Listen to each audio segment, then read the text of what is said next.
Native to Africa, gamba grass was introduced to Northern Australia in the 1940s as cattle feed. At first, it was seen as a shining success story, and the government encouraged landholders to plant it widely. By the early 1990s, it was a common pasture in use across the top end. But the dream soured when the weed began to spread rapidly across the landscape, killing the native vegetation. It also quickly proved itself to be a catastrophic fire risk, fueling hot, fast-moving bushfires that increasingly threatened the safety of firefighters and local communities.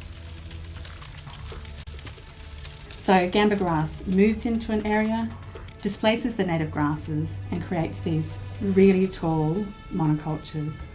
The problem with this is that these high fuel loads then go on to result in really high intensity, fast moving wildfires.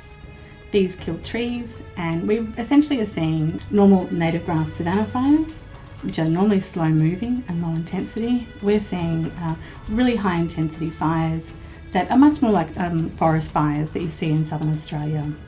Gamba grass fires cost a lot more to manage. So before gamba invasion, fire management was typically carried out with grass fire units. So these were essentially utes with water tanks on the back of them. Since gamba invasion, we now have much hotter, much faster moving wildfires. So this means that it needs to be managed with significantly different equipment.